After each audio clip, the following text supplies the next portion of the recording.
আউযুবিল্লাহি মিনাশ শাইতানির রাজিম বিসমিল্লাহির রহমানির রহিম। পবিত্র ইনজিল কিতাব 33 সূরা আল-হিজর আয়াত 1। শপথ চন্দ্র সূর্য পৃথিবীর, শপথ সাত আসমান জমিনের সমগ্র আরশের। পৃথিবী আরশের একমাত্র বসতি নয়, সিদরাতুল মুনতাহা চত্বরে রয়েছে অসংখ্য প্রথম শ্রেণীর ব্যক্তিবর্গ, তৃতীয় শ্রেণীর প্রাণীগণ। তৃতীয় শ্রেণীর প্রাণী কত তোমাদের আহার্য, কত ক্ষতিকারক ও কত উপকারী। ডায়রিয়া বা পাতলা পায়খানার উপশম, চিনি ও লবণ মিশ্রিত পরিষ্কার পানি, ঔষধি বৃক্ষ পাওয়ার অন্যতম জায়গা, উঁচু পাহাড়ের ঢালের বৃষ্টিবিধৌত অঞ্চল। আল্লাহ তোমাদেরকে যা রিজিক দিয়েছেন তা থেকে আহার করে অতিরিক্ত খাবার প্রতিবেশী ও এলাকাবাসীর মাঝে বিধান করে উত্তম। রমজান মাসে বাৎসরিক একবার জাকাত আদায় করা ফরজ। রাষ্ট্রীয় সম্পদেরও জাকাত রয়েছে। ঈদের দিন রোজা রাখা হারাম। সর্বনিম্ন 10 ঘন্টা ও সর্বোচ্চ 14 ঘন্টা রোজা রাখা উত্তম। আদমের বংশধররা সুবৃহৎ সিরাত নদীর গোড়াতে পৌঁছে এবং সেখানে বসতি স্থাপন করে। সেখান থেকে একদল যায় আরো উঁচু ও শীতল পর্বতমালার দিকে, অন্য দল ভাটিতে ভেসে উর্বর পাথরে ঢেউ খেলানো উপত্যকার বসতি স্থাপন করার স্মরণ করো। কেনানের কথা, প্রায় 13 লক্ষ বছর পূর্বে আমাদেরকে পাঠিয়েছিলাম এক বর্বর জনপদের প্রতি, যা বর্তমান জর্জিয়ার আদেশী শহরে অবস্থিত ছিল। তারা বসবাস করত এই সুবৃহৎ পর্বতশ্রেণীর ঢালে বিভিন্ন গুহাতে। এছাড়াও তারা পাথর দিয়ে বাড়ি নির্মাণ করত। তাদের উচ্চতা ছিল প্রায় 30 ফুট এর মতো এবং গড়াশকাল ছিল 875 বছর। তারা ছিল মধ্যপন্থার জালিম, কাফির ও সীমালঙ্ঘনকারী সম্প্রদায়। নরবলি, কুনাশিকতা, ব্যভিচার, সুদ ও অন্যান্য জঘন্য কাজে লিপ্ত ছিল। তারা ছিল সত্যিকারের দানব আকৃতির বন্ধ বর্বর জাতি, যারা ছিল ধ্বংসের অপেক্ষায়। অতঃপর আল্লাহ তাদেরকে প্রেরণ করলেন সেখানে টানা 7 দিন 7 রাত ধরে অবাধ শক্তিশালী ঘূর্ণিঝড়ের সহিত অবিরত প্রমাণ-সাইদের প্রস্তাব বর্ষণ চলল, যাতে তারা সম্রাট ধ্বংস হয়ে গেল। আল্লাহ তাদের অল্প কর্তব্যকে রক্ষা করেছিলেন, যেন তারা পরবর্তীদের জন্য নিদর্শন ও প্রমাণ হতে পারে। স্মরণ করো জরথুস্টের কথা। প্রায় 13,15,000 বছর পূর্বে আমি তাকে পাঠিয়েছিলাম এক মূর্তিপূজারী হঠকারী সম্প্রদায়ের প্রতি, যা বর্তমান ইরাকের সিরাজ শহরে অবস্থিত ছিল। তারা বসবাস করত ঢেউ খেলানো পর্বত শ্রেণীর পিঠে। সেখানে ছিল জান্নাতের উদ্যান রূপ অসংখ্য স্বচ্ছ পানি, জলাধার, ফুলের উদ্যান ও প্রস্তাব দিয়ে বানানোর সুন্দর বাড়ি। তাদের উপার্জনের উত্তম উৎস ছিল জাল বুনন ও রসদ বিক্রি। তাদের এই আনন্দে শয়তান ভাগবার হলো এবং তারা প্রতারিত হয়ে গেল। তারা এক আল্লাহকে বলে মূর্তি পূজায় আসক্ত হয়ে গেল। কালো জাদু, ব্যভিচার, যৌনদাসী ও দুনিয়াবি ভোগ বিলাসে মত হয়ে পড়ল। জরথুস তাদেরকে বলল, হে জনপদবাসী, তোমরা মূর্তি পূজা ছেড়ে দাও, তোমরা এক আল্লাহর উপাসনা করো, শয়তান থেকে দূরে থাকো, চক্রবৃদ্ধি হারে মুনাফা বর্জন করো, শরীরের জাকাত আদায় করো। আল্লাহের রাজা যেসব মূর্তি পূজারীরা নিজেদেরকে রাজা বলে ভণ্ডামি করে, তাদের উপর লানত। তবে তারা তাকে হত্যা ষড়যন্ত্র করলো এবং গজবপ্রাপ্ত হয়ে যেন স্তম্ভিত হয়ে গেল। টানা 7 দিন 7 রাত ধরে ঘূর্ণিঝড়, ভূমিকম্প, জলোচ্ছ্বাস ও প্রস্তর বর্ষণ তাদের জনপদকে একেবারে নিশ্চিহ্ন করে দিল, যেন তারা সেখানে ছিলই না। আল্লাহ তাদের অল্প কতককে রক্ষা করেছিলেন, যেন তারা পরবর্তীদের জন্য নিদর্শন ও প্রমাণ হতে পারে। স্মরণ করো খিজিরের কথা, সে ছিল আমার অনুগত নেককার বান্দাদের মধ্যে অন্যতম, আল্লাহের মনোনীত রাসূল। প্রায় 12 লক্ষ বছর আগের কথা। তৎকালীন পৃথিবীতে পানির পরিমাণ ছিল তুলনামূলক বেশি। 2 পর্বতশ্রেণীর মাঝে এক উপত্যকা। কিছুদিন পূর্বেও যা 2 বৃহৎ জলাধারের যোগাযোগ স্থাপনকারী মাধ্যম ছিল, যা বর্তমান পৃথিবীর অন্যতম উচ্চতম মালভূমি হিসাবে খ্যাত খোরাক তাজিকিস্তান। মালভূমিতে দীর্ঘকাল ধরে এক বৃহৎ জনবসতি গড়ে ওঠে। তাদের উপার্জনের অন্যতম উৎস ছিল পশু শিকার, মৎস্য শিকার ও তিমির তেল। তারা পরিধান করত বন্য শিকার করা পশুর চামড়া ও বুনো লতাপাতা। তারা শিকার করত তীর, ধনুক ও চোখা ধারালো বর্ষার সাহায্যে। তারা বেলায় চড়ে দাঁড়ালো বর্ষার সাহায্যে মাছ শিকার করত। 2 দিকের পর্বত শ্রেণীতে ছিল অসংখ্য ধারালো পাথর ও সেখানে বিভিন্ন ঔষধি গাছ জন্মত। এছাড়াও সেখানে লোহিত ও শ্বেত ফসফরাসের পাথর পাওয়া যেত। এছাড়াও সেখানে প্রচুর পরিমাণে তুলা জন্মত। পাহাড়ি উর্বর ভূমি ছিল তুলা চাষের জন্য অত্যন্ত উপযোগী এবং সে তুলা দিয়ে তারা বস্ত্র তৈরি করত। বস্তুবাকে সেখানে নিয়ামতের কোনো অভাব ছিল না, কিন্তু তারপরও তারা মূর্তি পূজায় আসক্ত হয়ে গেল। তারা তাদের পূর্বপুরুষদের উপাস্যদের উপাসনা করত এবং তারা তাদের পূর্বপুরুষদের উপাসনা করত। তারা তাদের কন্যাশ্রীদের হত্যা করত, পুত্রদের জীবিত রাখত। সুদ, জুয়া, মদ, ব্যভিচার এসব ছিল নিত্য নৈমিত্তিক ঘটনা। তাদের গোত্রপ্রধান ছিল এক মূর্তি পূজার জালেম, অত্যাচারী ও স্বৈরাচারী। সে দুর্বলদের উপর অত্যাচার করত এবং মূর্তি পূজায় জোর জবরদস্তি করত। তাদের গড় উচ্চতা ছিল 24 ফুট এর মতো এবং গড়াশকাল ছিল 900 বছরের মতো। আদম পরবর্তী বংশধরদের মধ্যে তারা ছিল অন্যতম দীর্ঘায়ুপ্রাপ্ত সম্প্রদায়।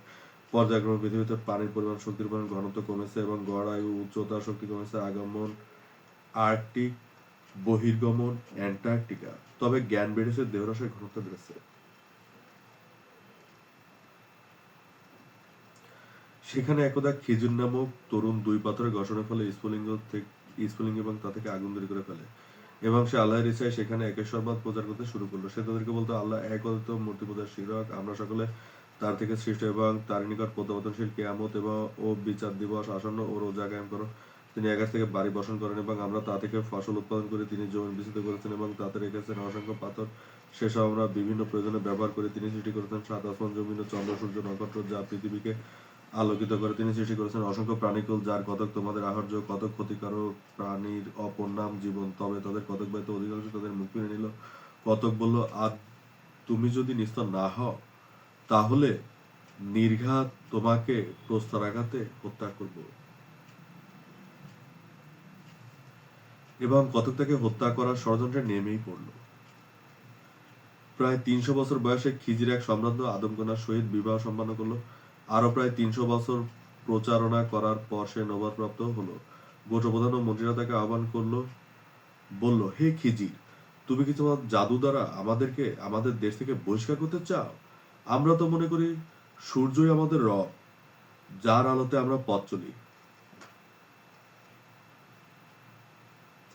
তুমি যদি সত্যবাদী হও তাহলে আমাদের সামনে কোনো নিদর্শন হাজির করো, অথবা আল্লাহ চাইলে তো ফেরেশতা পাঠাতে পারতেন।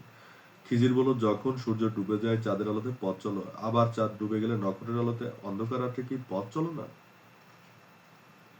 তারা উত্তেজিত হয়ে খিজিরকে হত্যা করার পরিকল্পনা করলো এবং বলল, হে খিজির, তুমি যদি নিস্তার না হও তাহলে জেনে রাখো একমাত্র তোমার রবই তোমাকে রক্ষা করতে পারে।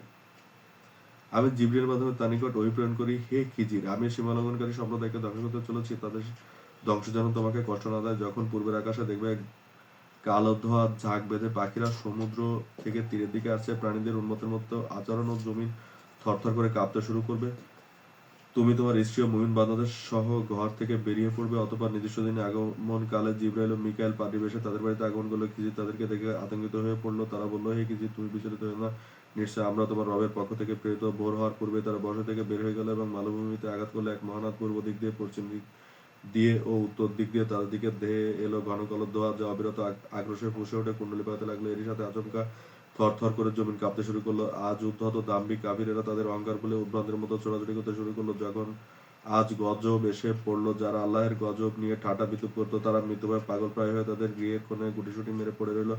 কিছুক্ষণের মধ্যে শুরু হলো বড় বড় বৃষ্টির ফোঁটার সহিত বজ্রপাত ও প্রমাণ সাইজের 4-5 কেজি ওজনের প্রস্তর নিক্ষেপ। মুহূর্তে তাদের সমস্ত বসতি নিশ্চিহ্ন হয়ে গেল। পলের মতো কাফিরদের বিরোধিতা করলো প্রস্তরখণ্ডগুলো এবং তাদের নারকেলের মতো মস্তগুলোকে তরমুজের মতো পিষে ফেললো। তাদের মৃত ছিন্ন ভিন্ন দেহগুলোকে ঝঞ্ঝাবে আকাশে তুলে প্রবল আক্রোশের সজরে আবার মাটিতে আশ্রয় ফেলল। বিরামীনভাবে 7 দিন 7 রাত ধরে খিজিরের জাতির প্রতি চলল আল্লাহর এই গজব। যখন শেষ হলো তখন যেন তাদের সেখানে তাদের চিহ্ন অবশিষ্ট ছিল না। বস্তুত তারা ছিল অভিশপ্ত, গজবপ্রাপ্ত ও সীমালঙ্ঘনকারী এক জাতি, যারা তাদের রবের বিরুদ্ধে অবস্থান নিয়েছিল। তাদের কতক ব্যতীত অধিকাংশকে আমি ধ্বংস করেছি, যা আজ মুমিনদের জন্য প্রমাণ ও নিদর্শন স্বরূপ। খিজির প্রায় 950 বছর সেখানে অবস্থান করে এবং সেখানে একেশ্বরবাদ প্রচার করে। পরবর্তীতে আমি খিজিরকে করেছি মানবজাতির জন্য নিদর্শন স্বরূপ। স্মরণ করো খিজিরের পরবর্তী বংশধরদের মধ্যে লোকমানের বসতির কথা। ব্রহ্মপুত্র নদীর অববাহিকায় আনুমানিক 11 লক্ষ বছর পূর্বে বসবাস করত বাংলা জাতিগোষ্ঠীর লোকেরা। তারা আনুমানিক প্রায় 20 ফুট লম্বা ছিল। সেখানকার আবহাওয়া ছিল বেশ উত্তম। হিমালয় পর্বতশ্রেণীর পাদদেশ, অসংখ্য ঝর্ণা ও পাথুরে পাহাড়ি জিরি জনপদের জমিনকে করেছিল অত্যন্ত উর্বর। সেখানে জন্মত অসংখ্য ঔষধি বৃক্ষ, যারা ছিল আকৃতিতে বিশাল। খিজিরের বসতির লোকেরা একদল হিমালয় পর্বতের উপর পৃষ্ঠে গমন করলো, অন্যদল পাদদেশে গমন করেছিল। বস্তুত সেখানে ছিল দুটি জনপদ, একটি ব্রহ্মপুত্রের ওপার ভুটান তীরবর্তী, আর এপার আসাম জনগোষ্ঠী। তাদের উপার্জন ছিল কৃষিকাজ, পশুশিকার, মৎস্য শিকার, তুলা ও ঔষধি সামগ্রী বিক্রি করা। দীর্ঘদিনের বসতি হয়ে গিয়েছিল কাফেররা করে মূর্তিপূজারীদের আড্ডাখানা। আমি তাদের প্রতি প্রেরণ করেছিলাম তাদের ভ্রাতা লোকমানকে। সে তাদেরকে বলতো, আল্লাহ এক, অদ্বিতীয়, মূর্তিপূজা হারাম, আল্লাহের উপাসনা ও সিজদা করো, আল্লাহের উদ্দেশ্যে রোজা রাখো ও সুদ ঘুষ পরিহার করো। সে তাদেরকে বলতো, আদমশী জরতুষ্ট কেনানের ব্যাপারে খিজির, জিব্রাইল, মিকাল ও জানার ব্যাপারে কিয়ামত, মহাবিচার দিবস, আরশ, কুরসি, আল্লাহের রাজ্যের ব্যাপারে। তবে তাদের কতক অধিকাংশ তাদের মুখ ফিরে রাখলো। আমরা আমাদের পূর্বপুরুষদের উপাস্য ছেড়ে কেন তোমার অদৃশ্য উপাস্যের আরাধনা করব? তাদের কাফি নেতা বলল, তুমি কি তোমার জাদুর চিকিৎসা দ্বারা আমাদেরকে আমাদের দেশ থেকে বহিষ্কার করতে চাও? অতঃপর তার একটি প্রতিযোগিতার আহ্বান করল। নির্দিষ্ট দিনে লোকমান ও কাফিরেরা সমবেত হলো। তারা 40টি মূর্তি বানিয়ে সকলের সামনে তাদের লোকমানের হারবাল ওষুধ পান করালো। তবে তাতে তাদের কেউই কথা বলল না। কাফিরেরা লোকমানকে কটাক্ষ করলো ও অট্টহাসিতে ফেটে পড়লো, বলল, হে লোকমান, আজ যদি তুমি উচ্চবংশে না হতে তাহলে নির্ঘাত তোমাকে প্রস্তরাঘাতে হত্যা করতাম।